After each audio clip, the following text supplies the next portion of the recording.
सुखनासोपदेशः का चौथा भाग आप लोग देखिए।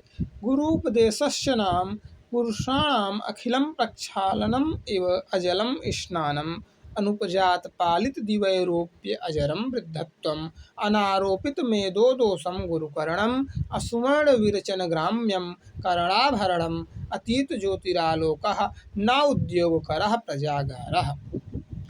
आगे देखते हैं। विशेषेण राज्ञं विरला हि तेषाम् उपदेष्टारः प्रतिशब्दक इव राजवचनम् अनुगच्छति जनो भयात् उद्यमदर्पश्च पृथु स्थगित श्रवण विवराश्च उपदेश्यमानम् अपि ते न शृण्वन्ति शृण्वतोऽपि च गजनिमीलितेन इव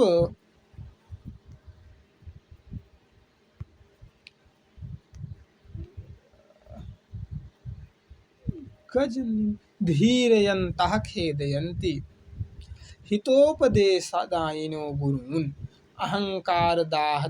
अहंकारदाह ज्वरमूर्छित अंधकारिता विह्वला हि राज प्रकृति अलीक अभिमान उन्मदकारिणी धनानि राज्य विकार तंद्रा प्रदा राज्य लक्ष्मी। अब अर्थ पे चलते हैं। गुरुपदेशश्च नाम पुरुषाणाम अखिल प्रक्षालन अजलम स्नानम। कह रहे हैं गुरु का जो उपदेश है वो पुरुषों के लिए अर्थात मनुष्यों के लिए संपूर्ण मलों को धोने वाला है। यह जल रहित स्नान है। यहाँ पर छह विशेषता गुरु के उपदेश की बता रहे हैं विशेष रूप से, उसे हम देखेंगे। तो पहला है कि बिना जल के यह स्नान है। गुरु का उपदेश सभी दोषों को दूर करने वाला बिना जल का स्नान है। आगे बता रहे हैं अनुपजात पालितादि वैरूप्यम अजरम वृद्धत्वम। अर्थात गुरु का जो उपदेश है, ये देखिए, गुरु का जो उपदेश है यह वृद्धता प्रदान करता है। वृद्धता का अर्थ है कि जो वृद्धावस्था में जो अनुभव प्राप्त होते हैं, अर्थात जो अनुभव प्राप्त करने में व्यक्ति को पूरा जीवन खपा देना पड़ता है, वृद्धावस्था आ जाती है, वो अनुभव गुरु का उपदेश प्रदान करता है। अनुपजात पालितादि वैरूप्यम, और कुरूपता इसमें नहीं आती है, अर्थात यह वृद्धता के दोषों से रहित वृद्धत्व है। अर्थात श्वेत के सादि वृद्धता के दोषों से रहित अनुपजात पालित दिवैरूप्यम अजरम वृद्धत्वम। अजरम वृद्धत्वम है ये, ठीक। इस प्रकार से श्वेत के सादि दोषों से रहित यह वृद्धता प्रदान करने वाला है। ये इसकी दूसरी विशेषता हो गई। अब तीसरी विशेषता में बता रहे हैं अनारोपित मेदो दोषम गुरुकरणम। अर्थात अनारोपित मेदो दोषम, अर्थात मेदो दोष से रहित गुरुकरणम। मेदो दोष से रहित होने के बाद भी क्या, गुरु का उपदेश मेदो दोष से रहित होने के बाद, अर्थात मेदो दोष से रहित गुरुकरणम, अर्थात गुरुता है। मेदो दोष अर्थात मोटापा से रहित गुरुता है। शारीरिक मोटापा यह प्रदान न करके वाणी में गुरुता प्रदान करने वाला, वाणी में प्रभाव प्रदान करने वाला है। आगे बता रहे हैं असुवर्ण विरचित ग्राम्यम कर्णाभरणम। यह सुवर्ण से विरचित नहीं है, अर्थात सुवर्ण से जिसका निर्माण ना किया गया हो, ऐसा कर्णाभरण अर्थात कान का आभूषण है। किसके लिए?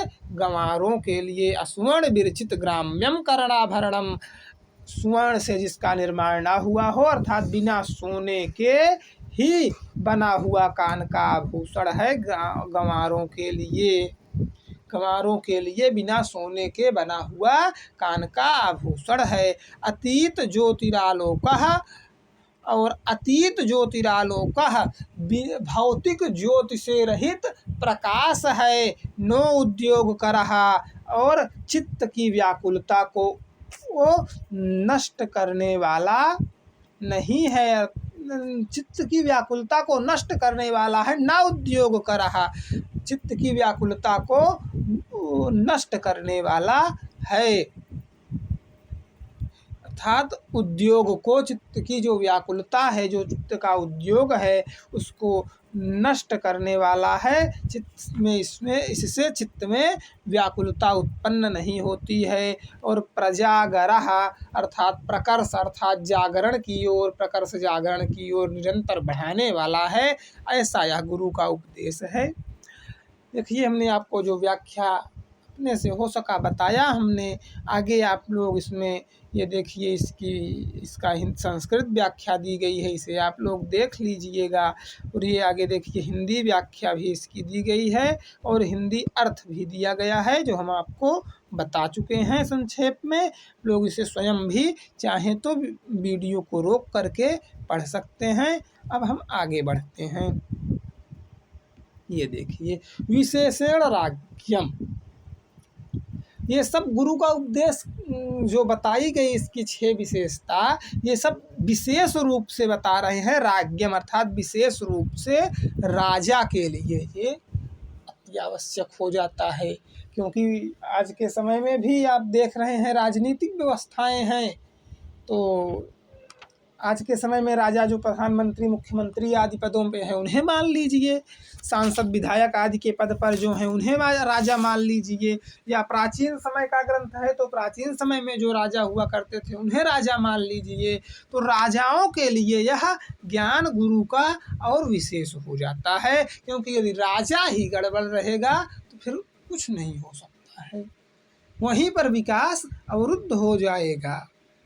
तो विशेषण राज्यम, राजा के लिए विशेष रूप से विरला ही तेषाम उपदेष्टा रहा, क्योंकि राजा के लिए कोई विरला ही होता है जो उसे उपदेश करे। प्रतिशब्दक युवराज वचनम अनुगच्छति जनो भयात, लोग प्रतिध्वनि के समान, जैसे किसी खाली कमरे में बोलिए तो वही ध्वनि पुनः लौट के आती है, उसी प्रकार से राजा कोई बात कहता है तो उसी की बात का समर्थन लोग कर देते हैं और उसी की बात को पुनः अपने तरीके से व्यक्त कर देते हैं, उसी का समर्थन कर देते हैं, भयवश उन्हीं का अनुसरण करते हैं। कोई उन्हें उपदेश नहीं देता कि क्या अच्छा है क्या गलत है।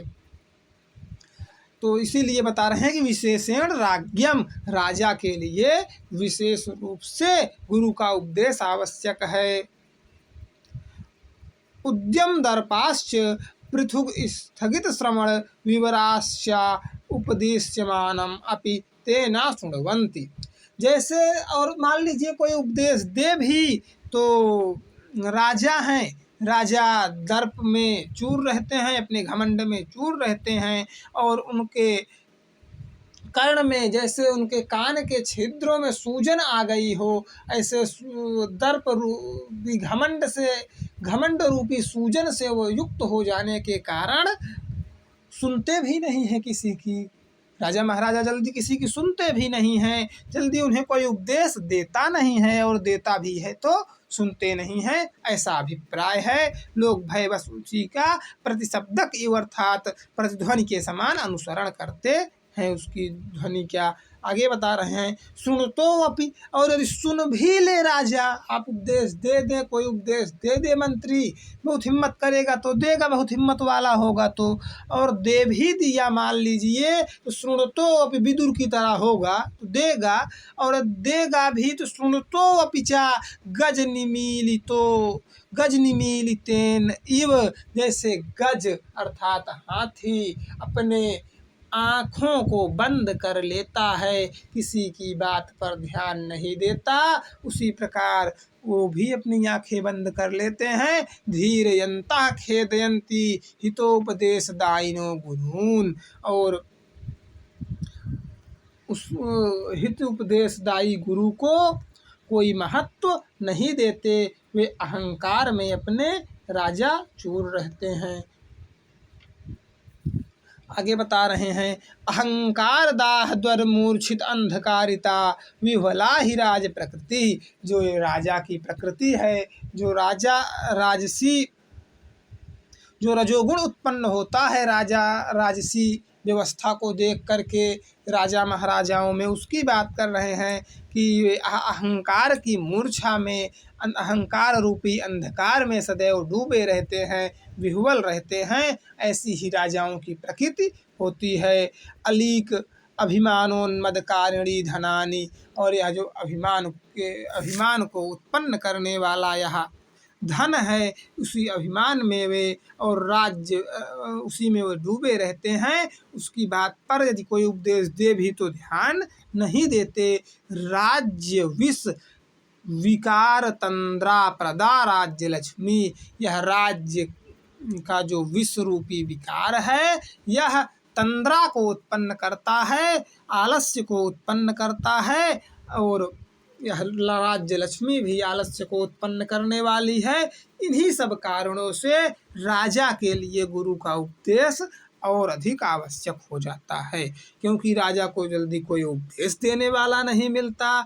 उसकी प्रतिध्वनि के समान उसके वचन को सभी भयवश अनुसरण करते रहते हैं, और यदि कोई उपदेश दे भी तो राजा उसकी सुनते नहीं हैं। मान लीजिए कोई उपदेश भय को त्याग करके किसी ने उपदेश दे भी दिया और राजा ने सुन भी लिया, तो समस्या ये होती है कि वो गज के समान अपनी आँखों को मूंद लेते हैं, उसके उपदेश पर ध्यान नहीं देते।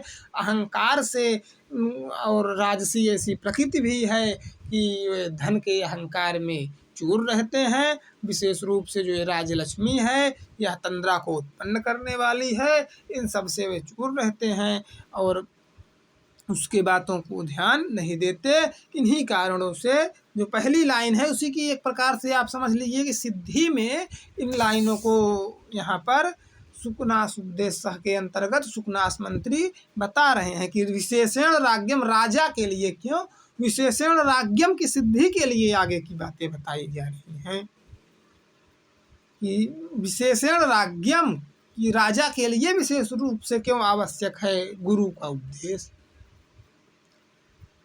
इस प्रकार से आज के वीडियो में इतना ही। शेष भाग 5 हम आप लोगों के लिए आगे लाएंगे। आप इसी प्रकार से प्राप्त करने के लिए वीडियो हमारे चैनल को सब्सक्राइब कर लीजिए, जिससे आपको सबसे पहले सारी जानकारी आप तक पहुंचती रहे। जय माता दी। नमः संस्कृताय।